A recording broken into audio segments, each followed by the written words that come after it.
Hi there, Lindsay here, the Frugal Crafter. Today I'm doing something a little bit different. I have an idea to kind of create a picture from today's Inktober prompt, which is spirit. I'm going to sketch with watercolor pencils and then use watercolor paint. I also have some stamps that I might add to this, and we're just going to see how it goes. So my idea for the prompt spirit is to have a martini glass and something in like spirit, as in like both spooky and also like you know, spirits like liquor, booze, that sort of thing. I actually had the idea to do a card similar to this, but honestly I find it less work to actually do a painting than do a greeting card that I rubber stamp. Isn't that crazy? Alright, I'm not gonna worry too much. I'm sketching this here with like a, what is this called? Dark indigo. So it's gonna be kind of like a grayish blue color. You could use regular gray. It really doesn't matter. It's probably gonna be a little wonky. That's why I'm saving the fine lining part to the end, because if I do get a little bit off, which I know I'm going to, because I'm already a little bit off. Understatement of the year. Oh, a little bit off. Maybe we'll just go for more of a funky look. But I just thought it would be kind of fun. So this is something you could sketch out. You could draw this on like a watercolor greeting card and send it as like a Halloween card to somebody if you send cards. Does anyone send cards anymore? I mean, I would imagine a bunch of you guys do, because you know, you're watching my channel and I do card making here, but I don't send the amount of cards I used to. That's for sure. Alright, that's not perfect, but I think that's enough to get me started. Then I want to have a bottle of booze here. Spirits, if you will. I'm just going to do like a rectangle. I'm going to do it kind of like a Jack Daniels bottle. Just kind of, you could do it like as a circular bottle too. It's up to you. Want something for the height. Oh, by the way, the paper I'm using is very inexpensive. It's anything will be fine. This is just the Strathmore Vision watercolor paper. Came in a Smart Art box a million years ago, and so I thought it would be kind of nice to use that up. Oh my gosh, I have so many like mostly used pads of watercolor paper. I was just like cleaning in my office the other day. Actually, last night I was going through my cubbies and I'm like, I just need to finish some of these up because I've got so many like half-used pads of paper. I'm going to run out of everything all at once because I'm going to think that I have all this inventory, but then everything is like, you know, half used up. So I'll bump the edges out here a little bit. So let me know in the comments if you are doing Inktober or one of the other drawing challenges this month. It's okay if this is rustic, because this is going to be like a witch's brew type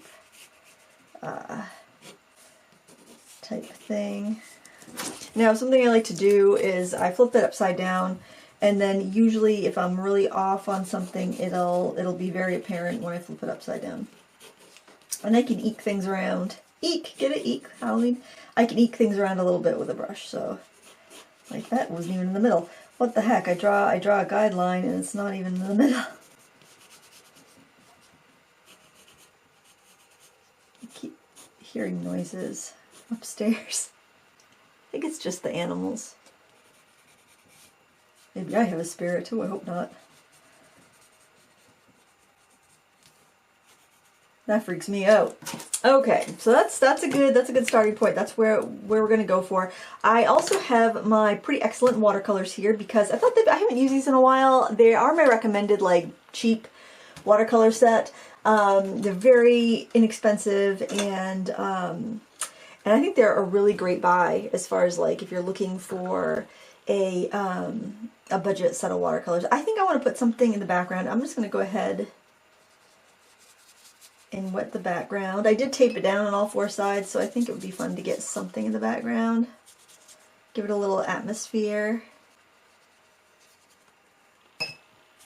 The watercolor pencils I have here are the Albright Drawers by Faber-Castell. Honestly, you can use whatever you have. I just happen to have some of those, as well as some Spectrum Noirs in the little rack next to my table. Actually, what the heck, I'm just going to go ahead and dissolve most of this out so that I can, I want to be able to see my lines, but I don't want really harsh lines, so I'm just going to dissolve it out a bit. Ooh, that's pretty. This is a Creative Mark brush. You can get these on Amazon or Jerry's Artorama. They're also in my signature sets from Jerry's Artorama. I'm working on another signature set with them, but it probably won't have brushes because I want it to be kind of an add-on set. I don't want people to have to buy the same brushes twice if they already have one of the other sets. Okay, oh, I like that. All right, let's get some colors. Let's get maybe some yellow ochre in here. By the way, I have no idea how this paper is going to do. I haven't used it all that much. I kind of use it for swatches. It's just kind of like an inexpensive paper, so it's like I usually don't use it for anything that I'm being too, that I'm going to worry too much about. Let's do a little bit of, oh, this nice Appletini green here. Could do a little bit of that. In the jar, can give a little bit of that in there too. Oh, I should put a label. Maybe leave some space for a label. Oh, you know what it is? I am jiggling my table, and my light is leaning against my table, and every time I jiggle it, it it jiggles the light. I'm telling you, sounds in this place. I keep my chair is really squeaky. I need to do something about that. Mr. Frugal has oiled it for me before, and I mentioned it, but I kind of forgot to follow up.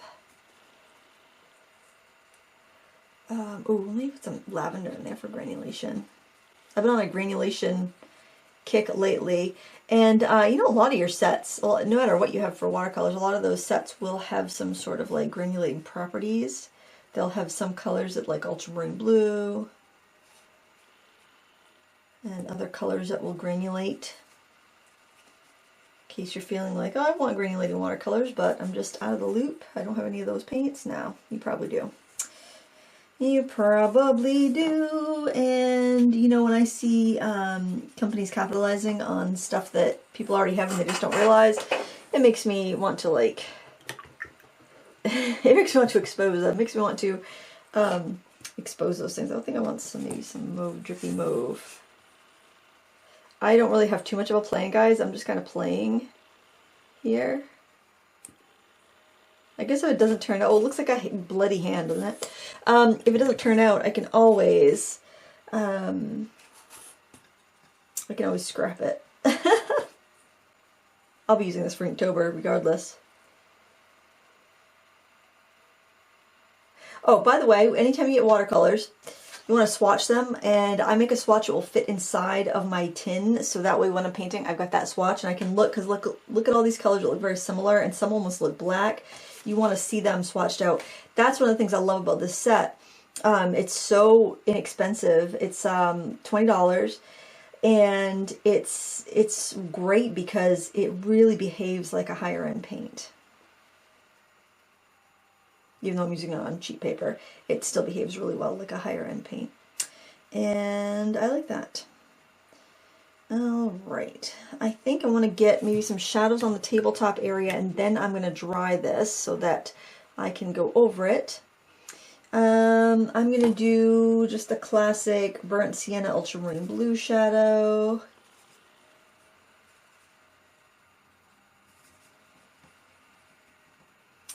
And look at my chart, because boy, see how hard it is to tell those colors apart. I can look at my chart and I can say, okay, my ultramarine blue is right there. Right? Is that sign all lined up? That's the fifth one in. Yeah.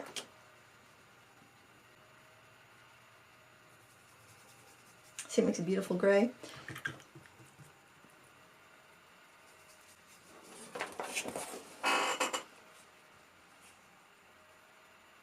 Now the thing with cellulose paper, which is paper that's made from trees, is that it does not dry uniformly. So that's when you get like blossoms and puddles and stuff like that. So That's why you're going to be seeing that on this painting more than you would if I was using like a cotton paper. So if you're struggling with your paper and it's like not drying evenly, it could be that you have a cellulose paper. Now the nice thing about the cellulose paper is if you're also into the granulation thing like I have been lately, because your paper can kind of sit in puddles easily with that type of paper, your paint can sit in puddles rather, you can get some really cool effects that way. Okay, I like how that red bleeds into the ground. I want to get some more of that, maybe some more green kind of spilling in there, just kind of light filtering through, and I'm adding that. I want some more of that red in there. I thought that was really pretty, just getting some of that.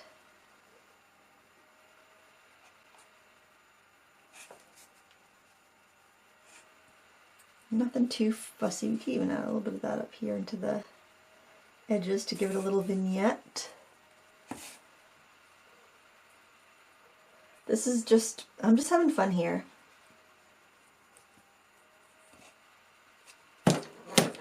Oh. There. Alright, so we're going to let this dry, and then when we come back, we'll continue on. Okay, this is dry, and I'm thinking I want to stamp on something for the label, and I've got this this stamp here. I think if I stamp the skull on there, and then Witch's Brew, but the Witch's Brew is too big, so what I think I can do is actually cut that stamp apart and stack it, and then make myself a little label that way. So that's what I'm going to do. I'm going to use Ranger Archival ink because that's waterproof, so I know I'll be able to paint over that. And if I don't get a perfect impression, that's fine. I'm not going to worry about that because I can kind of fiddle with that. So I'm gonna put my, I'm sorry, my head's in the way. I'm just gonna get that stamped down. Oh, that stamped pretty well. And let me snip this apart. So you can do that. I usually try to make it, the snip kind of like really angular and obvious, so that when I go, if I want to go put that back together in like a line again, I can have like a, it'll be really obvious how it goes back together. So I'm like kind of like snipping it in like a arrow type V. So hopefully it'll be very obvious how it will go back together. So let's see, Witch's Brew. Oh, I think that'll work really well. And I'm stamping right over the martini glass because I'll just try to distort that a little bit. I gotta put my head in the way again. I'm so sorry. Because I just want to make sure that my letters lined up. And then I think I'll just put them together on that block I just used. See? And that way I don't have to line up each stamp separately. And use my archival ink. Just want to make sure you give this time to dry. Now a lot of your stamping inks are water-based or dye-based, and they will run if you put water over them, so you just got to make sure you get something that's waterproof. I like Archival. It's an oil-based dye ink, actually. I believe that's its classification. So it's not going to like resist the watercolor like a pigment ink would or smear because it stays wet too long, but it is going to be waterproof. Oh, I think that looks really cute. There, that looks nice. Okay, so I'm just going to set those aside. There's so many cute rubber stamps. I got to show you this set. I picked this up at Michael's either last year or the year before. It must have been the year before because it was pre-COVID, I think. I thought those were just so cute. I haven't used them for anything yet. I need to get on the stick. But anyway, that's all set. And so just to be safe, whenever I'm stamping, I also hit it with a heat tool just to heat set it. And that way when I go over it, I don't have to worry about much of anything, really. That should do the trick. And okay, so we've got our basic things down. I don't want to, like I said, I'm going to do my fine lining at the end because I'm always kind of like pushing stuff here and there until I've got it, you know, pretty well done. Oh, you know what I want to do though? Gee, now I'm wondering if I should do the, no, I don't want to do the fine lining yet. I want to have an eyeball in this instead of an olive, because I think like having an eyeball martini would be really spooky. I hope I'm not grossing anybody out, but it's Halloween, and I like all the spookiness. Now, if you need to retool something, you can go in with a scrubber brush. I'll show you what that looks like. It's a really handy little brush. It's like a short-haired filbert. And so let's say I wanted this side of my stem of or foot of the glass to be a little bit bigger. Like maybe I made it a little too small, or maybe my paint seeped in there a little too much. I can just kind of scrub that out and get that shape back a little bit. When I use this, I try to use it so that I'm pushing the brush towards the outside and just kind of moving my line over. So see, it's very forgiving.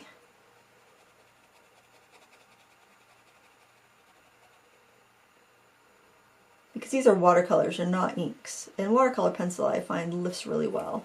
Not Inktense pencil, because that is an ink, but like your regular, any of your regular watercolor pencils, any of your regular watercolors, they all lift pretty well.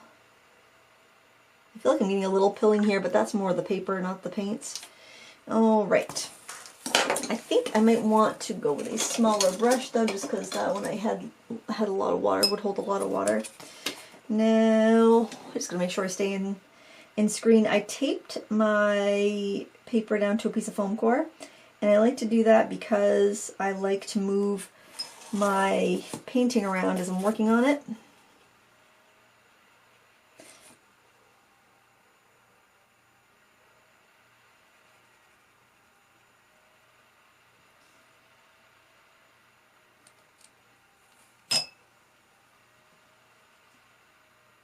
This kind of like May green color. Bring some of that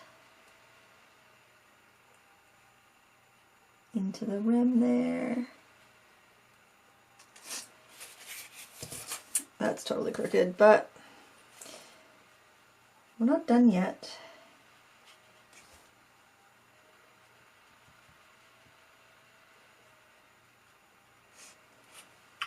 I want to draw the label for my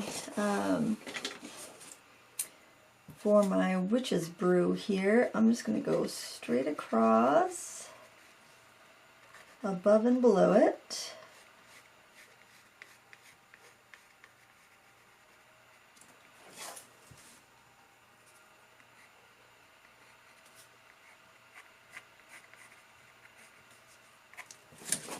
Maybe I'll color that red. That might be kind of cool. I was going to just kind of leave it plain, but I think a red label actually would look kind of cool.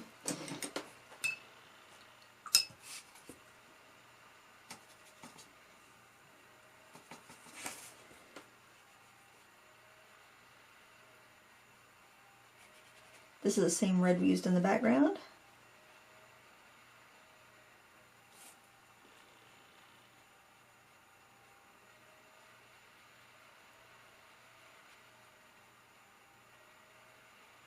If we get in the water, I'll just, as we get into the martini glass, I'll kind of like let it distort a little bit.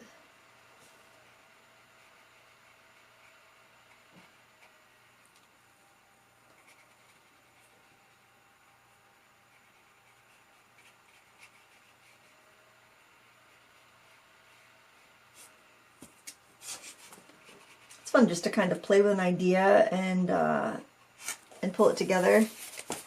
It's not going to be as realistic, at least for me. Drawing from my imagination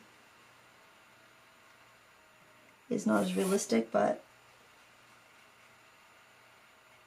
it's fun.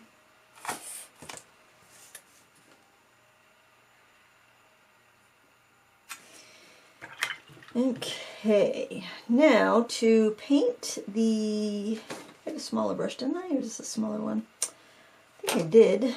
Right here. To do this part here, the bottle. Oh, you know what would be kind of cool to do, like a little bit of a label up here, but also have maybe some like dripping.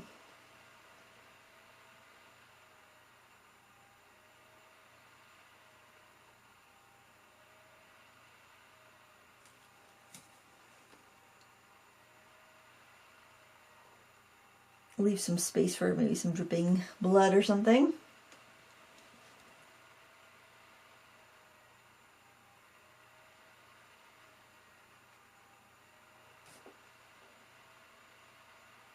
And if you're watching this from another country and you're wondering, what the heck are you doing, Lindsay? We celebrate Halloween in America. It's a, I'm sure you've probably heard of it. It is just kind of a fun time. Everyone dresses up. Kids mostly dress up in scary costumes, and they go door to door and panhandle for candy. And then, you know, grown-ups will have really, well, not during the COVID, but have really awesome parties. There's always fun parties to go to, and, you know, you dress up like crazy things. One year, and actually on the channel I have a video. I have a video of doing my makeup for Bride of Frankenstein, and my husband was Frankenstein. And I have a blog post with photos and stuff if you want to check it out. But that was a lot of fun. So yeah, we all have a lot of fun with it. Well, not everybody. Some people aren't into that, but I think it's a lot of fun. I always loved Halloween growing up, and I still do. Kind of bummed that the kids aren't little anymore, because we used to have really big parties here when all the kids were little, because we would have these we live on a cul-de-sac, so it would be just a great place to go trick-or-treating from. And so we just kind of, like, everybody brought their families, and the big kids would take the little kids around the loop trick-or-treating. The parents could socialize. It was just a lot of fun, and I miss that. Using this space here. I'm not sure if I want the liquid in here. I think I want it to be kind of maybe like an amber or green. Just gonna get some of the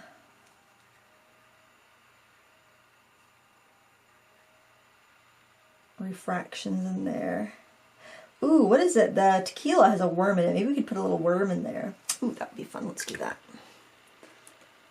That must be, I don't know if they still do that, because I never saw a worm in a tequila bottle.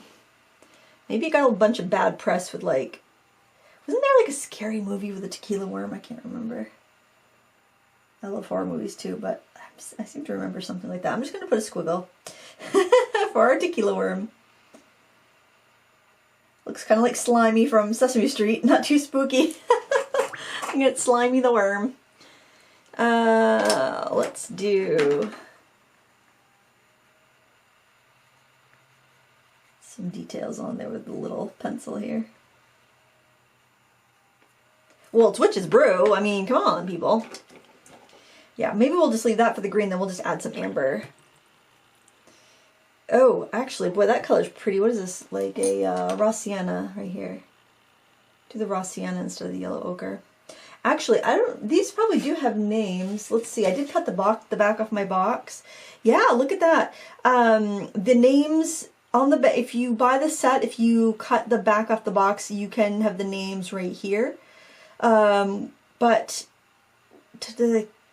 I don't know if they, you know what, they don't go in order though. Well, they might go in order, but this is put in 4 rows and your paint's in 3 rows of 12. This is like 4 rows of 9. I can't do math in my head. I think it's, no, I don't know. Let's see. 1, 2, 3, 4, 5, 6, 7, 8, 9. 9. Oh my gosh. Did I guess right or what? So you could label your paints, but if you're curious, you can just kind of count and go row by row. But anyways, raw sienna.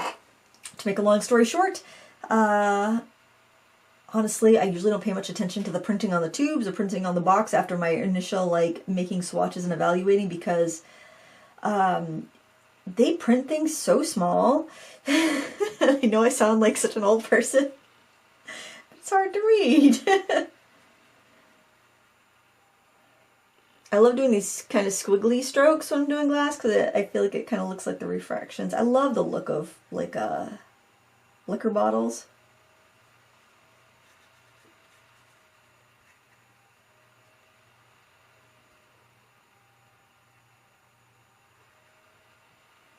We got some nondescript weird whiskey that has a tequila worm in it for some reason. And I think martinis are actually made from gin and vermouth or something like that. I don't know. Martinis are nasty. I wanted that to be my first drink when I was 21.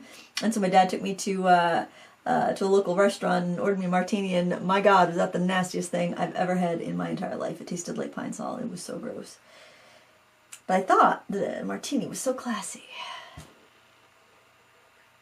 Back in the day when I thought I could attempt classy. just fighting every core of my being, right? Maybe, let's see what this color looks like. And a little bit of a brown in there, maybe. That looks like a nice, pretty transparent burnt sienna. Let's see, what do they call it? They call it, yep, burnt sienna. I always just kind of go by, I kind of like eyeball it, but sometimes on some sets, like this set is made from the same company that makes Paul Rubens, but sometimes they use different names for things. When I'm doing a tutorial, I will generally use the most common name or most common color substitute. But like sometimes you get a burnt sienna that's not very red, and sometimes you get a burnt umber that is very red. So, I mean, they're made by the same pigment generally. Not always, but generally. A little bit of that, more of that color here. Alright, I want to have an eyeball in my martini glass, and I'm going to have a little stick that comes over. Is that dry? Yeah. I touched the an area of my painting with like the edge of my palm, and if it feels cool to the touch, I know it's not dry yet. Actually, I think I'll go in, I don't know, I can't remember how good the white is on this set. Actually, it looks like it's pretty good. I'm just going to draw my circle. I generally don't use white, but I don't think it's going to be opaque, so I'll still see some of that color. But you know, so when you're not planning so much, sometimes you just gotta use some white. Mixed media, baby. And, ooh, you know what? We could do one of those sticks. You know, like when you were a kid and you went to the hamburger joint and you would get a hamburger and it would have a toothpick through it, but the toothpick would look like a sword. I assume that's something they only do for children. Maybe adults get that too, but you have the toothpick that looks like a sword. And I think that would be very spooky.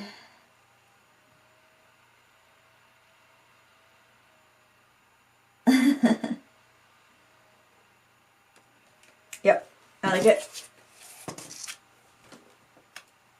And we'll get the little point coming there, and then we can also do some kind of bloodshotness around the eye.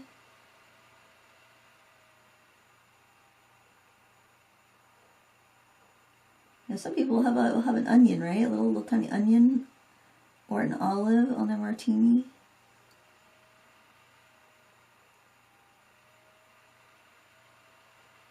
See, I actually have a stamp of an eyeball, and I have a stamp of a martini glass, and I thought about doing something like this on a greeting card, but then I needed an idea for Inktober for Spirit, and I thought, I'm just going to use that idea. Alright, let's make the eyeball green. Well, do I want to make it green? Because we have a lot of green there, but then again, then it goes. Yeah, let's do green. But maybe a different shade of green.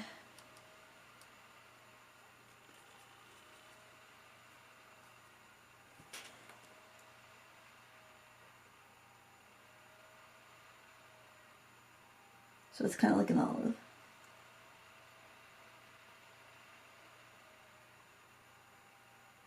That's a pretty big iris.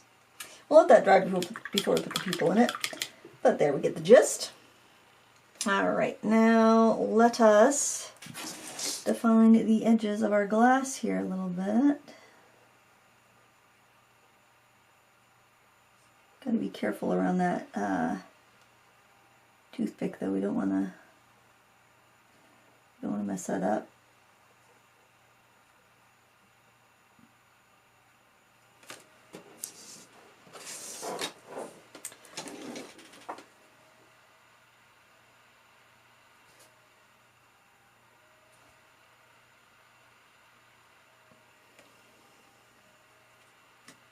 Hopefully I didn't offend anybody doing a Halloween project.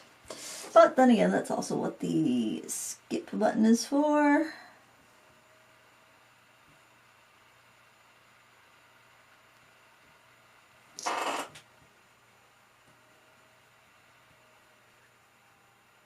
I love it. I love the Halloween, how all the Halloween movies are on TV. And I know, like, I could watch a horror movie any time of the year. Like, I know that, but there's something about it being, like, on TV where it's like, oh, other people are watching this too, and I feel like a sense of community. Let me know your favorite horror movie in the comments below. Scariest one? Oh, I don't want to say it out loud, so scary. But it was a ghost one. It wasn't even like a gory horror movie. I think ones that are plausible. Those are the ones that are the most scary. And actually, I should get into it because I'm home by myself right now, so I'll get freaked out.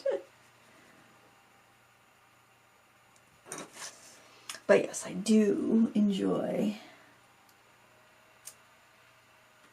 Man, that martini glass is really, is really, that's what you buy at the Dollar Tree, the seconds. That's a second. Second quality. We can't sell that one at Macy's. Like, it's gonna go to the Dollar Tree.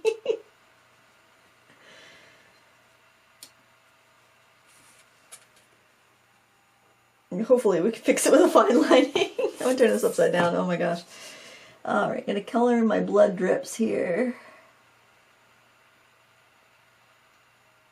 Yeah, so it tells me the closed captioning track on this. YouTube's gonna just demonetize this video.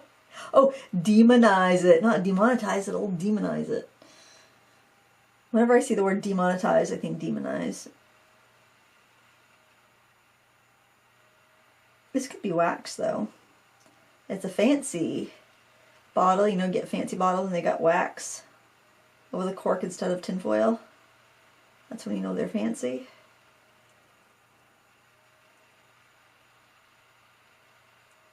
Just I could have a whole video on fancy booze.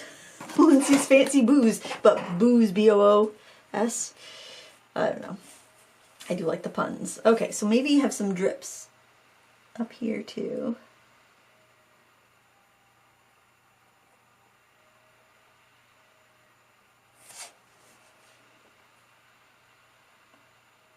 Like on the label, just like it's part of the label printing.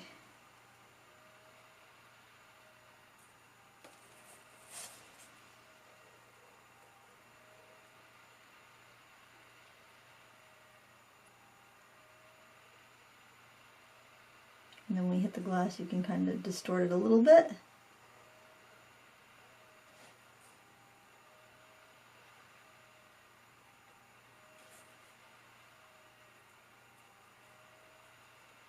Graphic design, baby.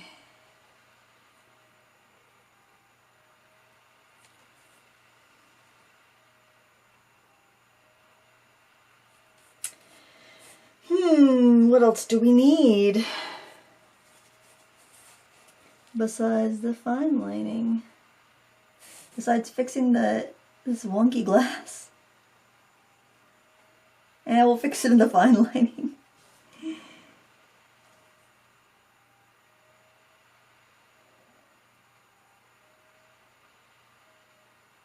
Actually, I think we can do some fixing in the fine lining. So what I'm going to do is dry this, and then we're going to come back and do our fine lining. So the thing that you want to remember when you're going to do fine lining over watercolor is that your paper is completely dry. If you go over a damp spot with a fine liner, whether it be a Faber-Castell Pitt pen or a Micron or whatever, you know, waterproof, alcohol marker proof fine liner you have, once it hits water, it's game over for those pens. So you got to make sure you dry this. I recommend using a heat tool just to be sure it's absolutely dry. There's a couple different techniques you can use here. I'm generally going to be going with basic line. Now I like, this is a Pitt pen in fine, and it's a little bit thicker than a lot of the Microns. I'd say it's probably equivalent to like a 0.05 or 0.08, so it's not small, but I can use it on the edge and get a fine line. I can stipple, and I can use it straight on and do a full line like that. I find with watercolor paper, those using the really small pens really can damage them. So this one I find to be quite resilient, and I just go on its edge, on the corner of it, if I want to get a finer line, and that works really well for me. And the cap pegs, I do believe. So yeah, so we can just kind of keep that there. So let me zoom in a little bit. Let me give you an idea of what I'm going to be doing here. I think I'll do a little bit right here on the martini glass, and then I'll finish the rest up on my own. So I didn't put a pupil in here, so I'm just going to do a little bit of stippling. Maybe if I tip my thing up like this, you'll be able to see it better. And I'm going to do some stippling around the iris part. I might go in with like, I don't know, another layer of paint, but I want to get the fine lining down. I might not need it after I get that paint down.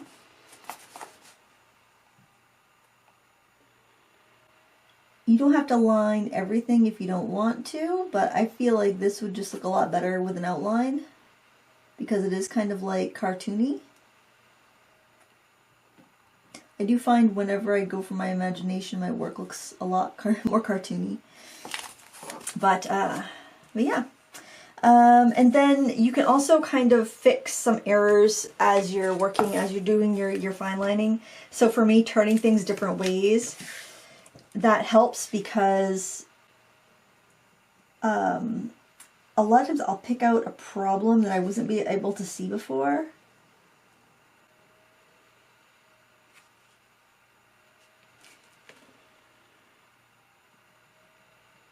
I don't want to do too much of the lining on camera just because I know that my hand's going to be in the way.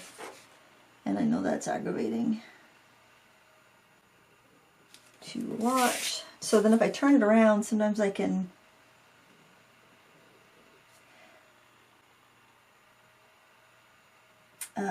kind of like pull or push a line, nudge a line a little bit so I can get it a little bit better into a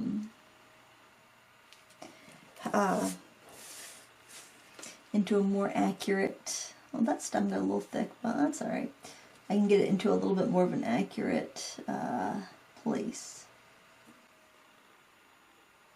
You can go really detailed with your fine lining. You could add a lot of stippling, you could add cross-hatching, you could add all kinds of stuff, but I think I'm going to keep it pretty simple, and we'll check back in with you after I have it all outlined, and then we'll decide how much more it needs.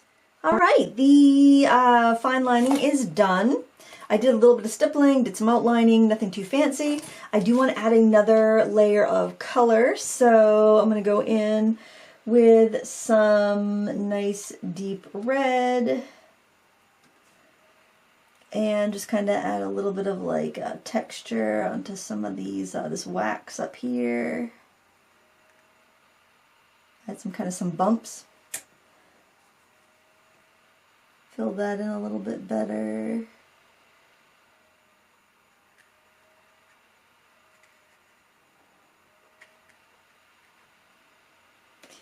Grab some of that green, and if you could see the waterline here on the glass, I had it come in front of the eyeball like that, so I thought that would give it some nice dimension.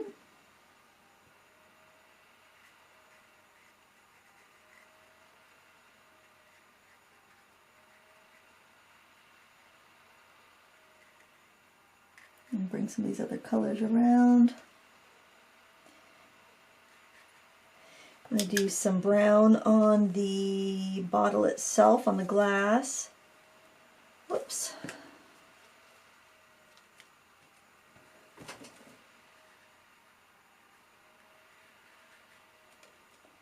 Just to get some of those kind of like thick spots in the glass to look a little bit more lively.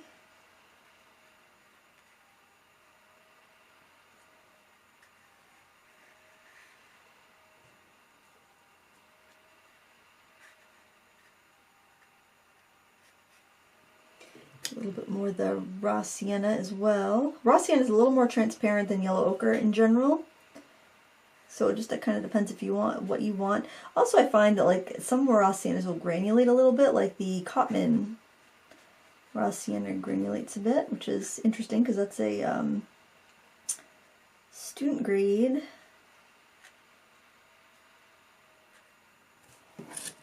And things are a little bit wonky. I mean, I'm just having fun with this, you know.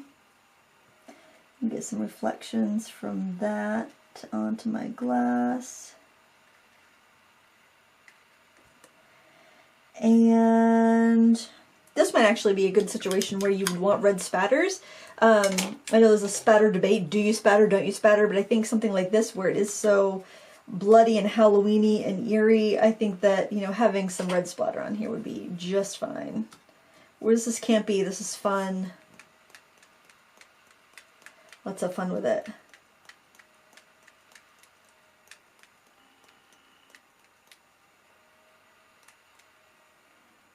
have a big ol'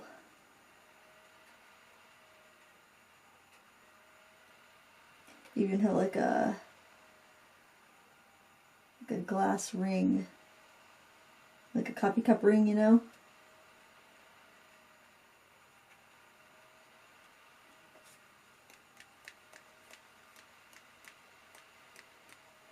Alright, so I do want to put some white highlights. I'm going to dry this one more time, and then we'll use our Posca pen for some white highlights, and we'll call this done. Alright, I couldn't resist. I took the tape off too, because we're done the painting section. And let's do a little bit of highlighting, because I think highlighting really, especially on a piece like this, makes it look pretty special. I just want to make sure it's working. Yes, this is my pen, and it is working. Oh, guys. Okay, so let's do some highlights on our wax here. Trying to get a little bit of three-dimensional look. Oh, I think that looks cool. Let's do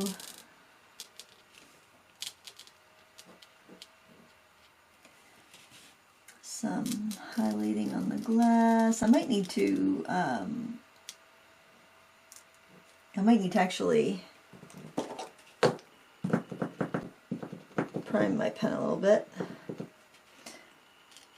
And I might go for the bleed-proof white if I feel like I want some larger white areas, but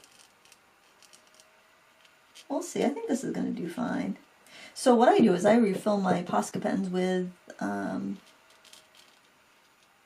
acrylic ink. I have used Blockout White from Chromacryl and thinned it down because it's such an opaque white, but it's honestly a lot easier just to use the Dr. Peach Martin's acrylic ink because it's already, you know, pretty perfectly formulated. I feel like I've got some sticky. I'm just wondering if there's some damp paint somewhere.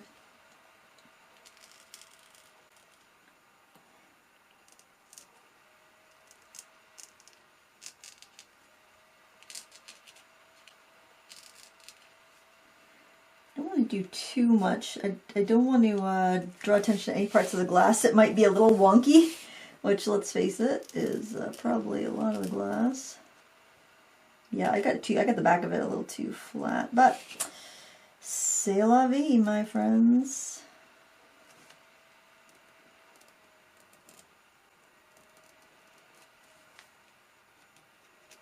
A little burst of light underneath the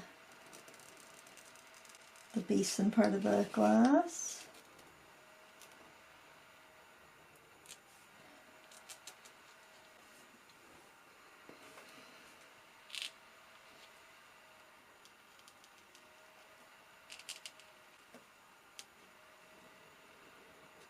I like to get any sort of like little wiggly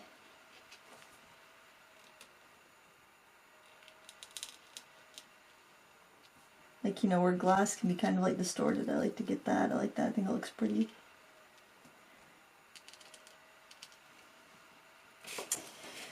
There, I think I'm going to call that done. I hope you enjoyed this this project. Yeah, I'm going to call it done, but wait, let me just like mess around with a little bit and potentially ruin it. Yeah, that's fine. It's an Inktober thing. I'm not going to worry about it.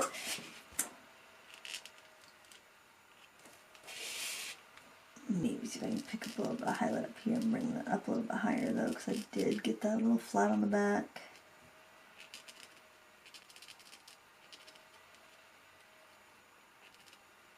I think a good portion of art is actually just figuring out how to hide your mistakes. What do you think? You think I'm onto something there? I mean, really, I think it is.